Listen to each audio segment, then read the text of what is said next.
Hello everyone, welcome back to my channel. तो आज जैसे कि आप लोगों को पता है, हम क्लास 8 की एनसीईआरटी बुक कवर कर रहे हैं। यहाँ पर हम चैप्टर 8 की इंट्रोडक्टरी वीडियो और एक्सरसाइज 8.1 ऑलरेडी अपलोड कर चुके हैं। आज हम करने जा रहे हैं एक्सरसाइज 8.2। तो 8.2 का क्वेश्चन बोलता है फाइंड द प्रोडक्ट। ऑलराइट, तो हमने जो 8.1 एक्सरसाइज है उसमें ऑलरेडी एल्जेब्रिक एक्सप्रेशन के एडिशन और सब्ट्रैक्शन कर चुके हैं। इस एक्सरसाइज में हम जानेंगे कि उनका मल्टीप्लिकेशन या प्रोडक्ट कैसे होता है। कोई भी अलजेब्रिक एक्सप्रेशन आपको दो दिए जाएंगे, उन दोनों का आपको प्रोडक्ट निकालना होगा।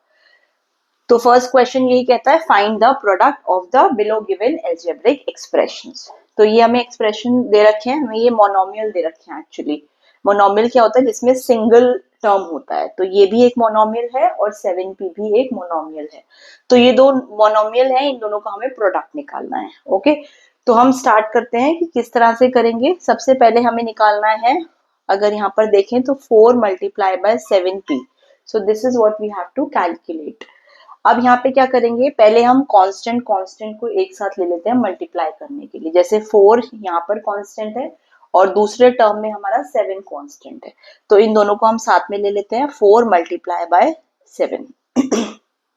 उसके बाद यहाँ पर कोई भी वेरिएबल नहीं है, यहाँ पर वेरिएबल है। तो यहाँ पर वेरिएबल नहीं है, तो यहाँ पे 1 मल्टीप्लाई बाय p। इन दोनों को मल्टीप्लाई करते हैं, हमारा ये आ जाता है 28। 1 p's आर p। तो किसी भी नंबर को 1 से मल्टीप्लाई करेंगे वही नंबर आएगा। दैट मीन्स इसका आंसर आ जाता है हमारा 28p। ओके, नेक्स्ट क्वेश्चन पे चलते हैं। नेक्स्ट क्वेश्चन क्या बोल रहा है? पहला टर्म है हमारा -4p और दूसरा टर्म है 7p। इन दोनों का हमें प्रोडक्ट निकालना है। तो यहाँ पे इक्वल टू लिखते हैं, 7p हमें निकालना है -4p मल्टीप्लाई बाय 7p। तो कांस्टेंट कांस्टेंट एक साथ ले लेते हैं हम अभी के लिए। तो सबसे पहले -4 मल्टीप्लाई बाय 7, ये हमने एक ब्रैकेट में ले लिया। और पहले टर्म में भी p है और दूसरे टर्म में भी p है। ओके, अब p का मतलब होता है p की पावर 1। p की पावर कुछ भी नहीं है, तो p की पावर क्या है हमारी? 1। यहाँ पर भी p की पावर 1 है और यहाँ पर भी p की पावर 1 है। ओके, अब आपको यहाँ पे जो चीज ध्यान रखनी है वो ये है कि मल्टीप्लीकेशन में जो वेरिएबल की पावर्स होती हैं वो ऐड हो जाती हैं। ओके, तो यहाँ पर ऐड हो जाएंगी दोनों पावर्स। तो हम यहाँ पे करते हैं 7 4s आर 28 और यहाँ माइनस है और यहाँ प्लस है। तो प्लस माइनस हमारा ये माइनस का 28 आएगा। वही वाले हमारे 4 रूल्स फॉलो होंगे इसमें। कौन से? मल्टीप्लाई करते टाइम प्लस माइनस हमारा minus, minus plus is equal to minus, plus plus is equal to plus और minus minus is equal to plus. यही रूल हमने यहाँ पे फॉलो करते हुए, 7 के पास प्लस है, 4 के पास माइनस है, तो प्लस माइनस हमारा माइनस होता है, इसीलिए जो हमारा प्रोडक्ट आया है वो माइनस का 28 आया है। नेक्स्ट हम क्या करेंगे, p टू दी पावर 1 और p टू दी पावर 1। मैंने आपको बताया कि वेरिएबल का प्रोडक्ट करते टाइम उनकी पावर्स हमेशा ऐड होती हैं। ओके, तो यहाँ पे p की पावर 1, p की पावर 1, तो 1 + 1 हमारा हो जाता है 2। दैट मीन्स आंसर आएगा p2। तो हमारा फाइनल जो आंसर आता है वो आता है -28 p की पावर 2, क्योंकि इसमें भी 1 पावर थी, इसमें भी 1 पावर थी। 1 + 1 हमारा हो जाता है यहाँ पे 2। ओके, नेक्स्ट थर्ड क्वेश्चन पे आते हैं हम। थर्ड क्वेश्चन में ये पहला वेरिएबल है हमारा -4p, पहला टर्म है, और दूसरा टर्म है 7pq। ओके, तो इन दोनों को मल्टीप्लाई करते हैं। सबसे पहले हम कांस्टेंट एक साथ ले लेते हैं जो कि है -4 मल्टीप्लाई बाय 7। अब वेरिएबल्स एक साथ ले लेते हैं, तो p multiply by pq। Fine, तो ये आ जाता है हमारा 7 4s आर माइनस का 28 और यहाँ p इंटू p, तो p की पावर भी 1 है, यहाँ पर भी p की पावर 1 है, तो 1 + 1 2 हो जाता है हमारा। दैट मीन्स आंसर आएगा हमारा p की पावर q, और q के साथ कुछ भी नहीं है, तो p की पावर 2 और q। So this is our answer. ठीक है, क्योंकि p 2 थे यहाँ पर, तो 1 + 1 2 हो गया, p की पावर 2 हो गई, और q के साथ कुछ भी नहीं है, तो q को हमने एज इट इज लिख दिया। q लिख दो या q की पावर 1 लिख दो, एक ही चीज है। ऑलराइट, नेक्स्ट हम करते हैं इसका फोर्थ पार्ट करते हैं। फोर्थ पार्ट में क्या है, आपका कांस्टेंट है 4 और इधर है माइनस का 3। ओके, तो कांस्टेंट कांस्टेंट मल्टीप्लाई करेंगे और वेरिएबल को वेरिएबल से मल्टीप्लाई करेंगे। ओके तो ये 4 3 12 हो गया, इसका साइन कुछ नहीं है तो प्लस है, प्लस माइनस हमारा होता है माइनस, इसलिए आएगा ये माइनस का 12। अब यहाँ पे हम देखेंगे p के ऊपर यहाँ कुछ नहीं है तो p के ऊपर 1 होगा। ऑलराइट, तो यहाँ पे p3 मल्टीप्लाई बाय p1, तो 3 प्लस 1 हमारा जो वो है जो ऊपर की पावर्स हैं वो हमारी क्या हो जाएंगी, ऐड हो जाएंगी। तो 3 प्लस 1 हमारा हो गया 4, तो ये आ जाता है हमारा p की पावर 4।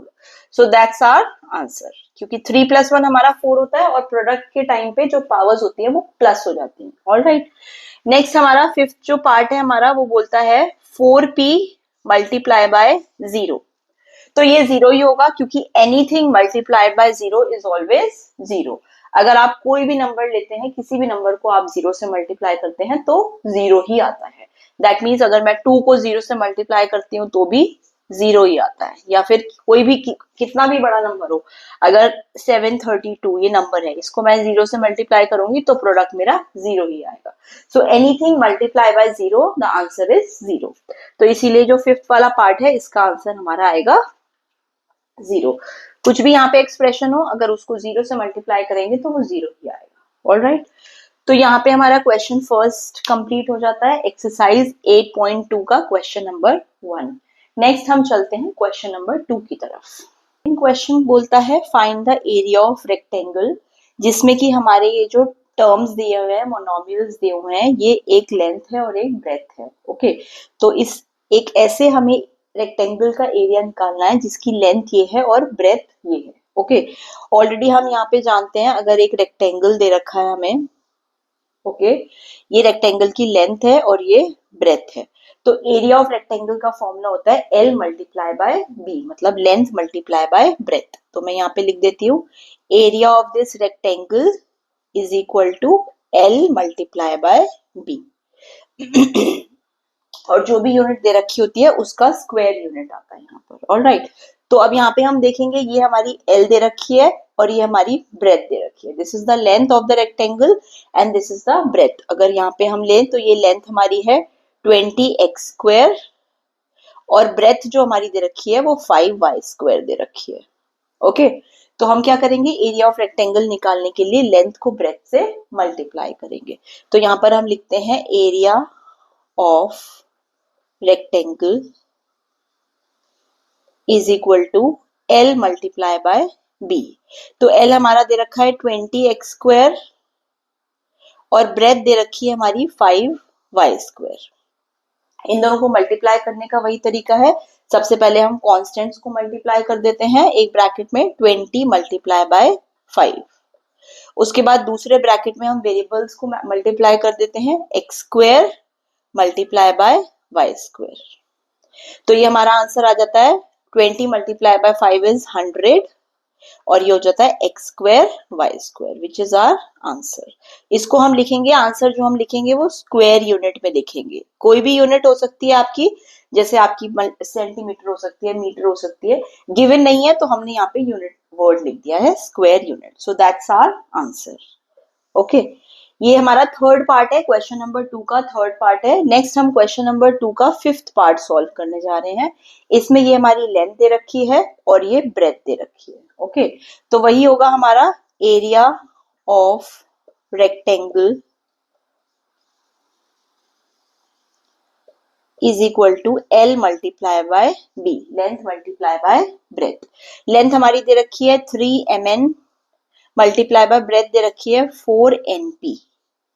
ओके, तो वही करेंगे हम, पहले कॉन्स्टेंट्स को मल्टीप्लाई कर देते हैं, विच इज 3 मल्टीप्लाई बाय 4। फिर हम वेरिएबल्स को मल्टीप्लाई करते हैं, यहाँ पर है mn और दूसरे में है np। फाइन, तो 3 4 आर 12 m। अब यहाँ पे देखेंगे हम m के साथ कुछ नहीं है तो m एज इट इज आ जाएगा। n यहाँ पर n की पावर 1 है और यहाँ पर भी n की पावर 1 है, तो दोनों n की पावर ऐड हो जाएंगी, तो ये हो जाएगा n की पावर 2। और p के साथ भी कुछ नहीं है तो यहाँ पे p एज इट इज आ जाएगा, विच इज आवर आंसर। इसके आगे आप स्क्वायर यूनिट जरूर लिखेंगे। So that's our answer. तो एरिया ऑफ रेक्टेंगल का जो हमने फॉर्मूला लगाया है वो लगाया है length multiply by breadth. Length हमें और ब्रेथ हमें मोनोमियल एज अ मोनोमियल दे रखी है यहाँ पर, उनको मल्टीप्लाई करने का तरीका वही है, पहले कॉन्स्टेंट्स को मल्टीप्लाई कर दीजिए और फिर वेरिएबल्स को मल्टीप्लाई कर दीजिए। वेरिएबल्स को मल्टीप्लाई करने के लिए या उनका प्रोडक्ट निकालने के लिए आपको उनकी पावर्स को ऐड करना होता है, ये मैं ऑलरेडी बता चुकी हूँ। जो नेक्स्ट टू क्वेश्चन है हमारे 8.2 के, क्वेश्चन नंबर 3 एंड 4, वो हम नेक्स्ट वीडियो में करेंगे। So thank you so much for watching my video, please share with your friends. अभी मैं यहाँ पर पूरा 8 का सिलेबस कवर करने वाली हूँ। Also I am planning to come live on Saturdays, तो आप प्लीज कमेंट करिएगा अगर आप चाहते हैं मैं लाइव आऊँ और आपकी प्रॉब्लम्स लाइव सॉल्व करूँ। Alright, thank you so much for watching, bye bye.